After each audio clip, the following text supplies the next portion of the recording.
Shalom, selamat pagi Bapak Ibu dan saudara-saudari yang terkasih.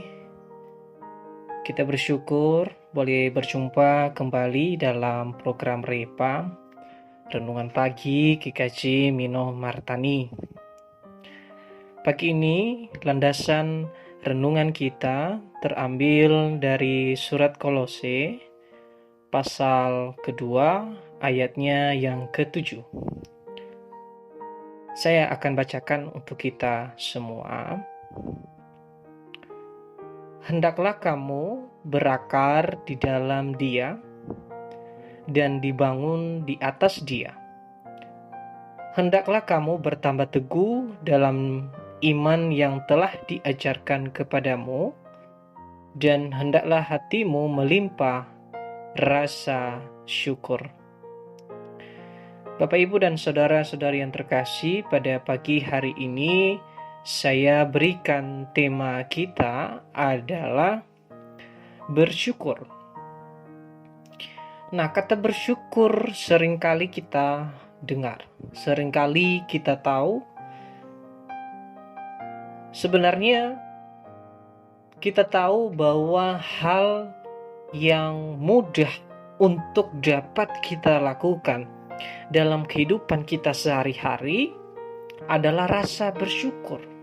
Tetapi seringkali begitu banyak orang yang lupa dalam kehidupannya untuk melakukan rasa bersyukur itu. Mungkin ada beberapa faktor, beberapa kemungkinan yang menyebabkan mengapa terkadang orang lupa, kurang bersyukur, tidak merasa cukup dalam kehidupannya. Ada orang yang tidak cukup dengan apa yang dia miliki.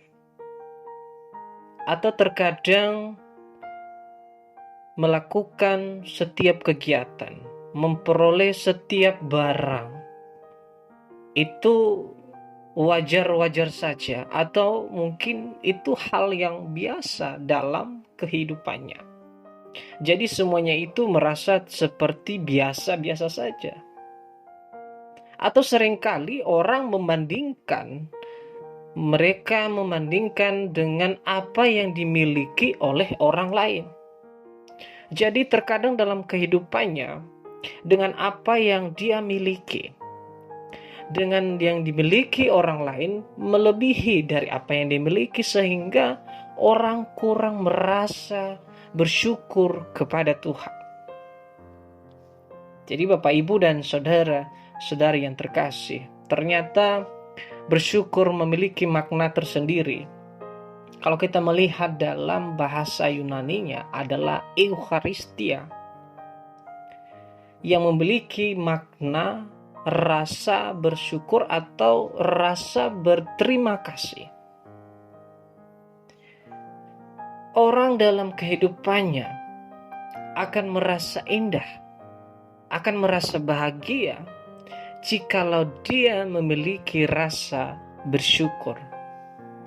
Nah, Bapak, Ibu, dan saudara-saudara yang terkasih, ternyata dalam surat Kolose, dalam suratnya Paulus kepada jemaat yang ada di Kolose ini, memang begitu banyak persoalan-persoalan yang terjadi. Begitu banyak ajaran-ajaran yang tidak mendewasakan jemaat. Nah, ternyata dalam pasal kedua ini memang mengajarkan bagaimana jemaat itu bisa dewasa, baik dalam karakter, serta bagaimana iman mereka kepada Yesus Kristus. Nah, yang jadi pertanyaan sekarang Bapak, Ibu, dan saudara yang terkasih, bagaimana menjadi orang yang penuh bersyukur dalam hidup ini? Yang pertama, kalau kita melihat dalam ayatnya ke-7 itu adalah orang yang berakar. Nah, bagaimana berakar dalam kehidupan? Bagaimana bisa menjadi dampak bagi banyak orang? bagaimana dalam hidupnya tentu bisa menjadi dampak, bisa menjadi saksi yang cukup besar bagi banyak orang. Dengan hidup bersyukur, bukan hanya kepada sesama kita yang seiman, tetapi dalam kehidupannya, dalam dimanapun dia berada, bisa menjadi panutan, bisa menjadi contoh bagi banyak orang di luar sana. Yang kedua adalah orang yang teguh. Teguh berarti orang yang setia selalu. Apa yang telah Tuhan Yesus ajarkan dalam hidup ini?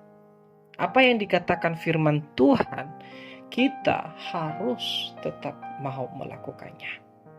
Sehingga Bapak, Ibu, dan saudara-saudara yang terkasih, sehingga menjadi diri kita bisa hidup dengan iman yang teguh, iman yang sejati, dan menandakan diri kita bisa menjadi orang yang penuh bersyukur.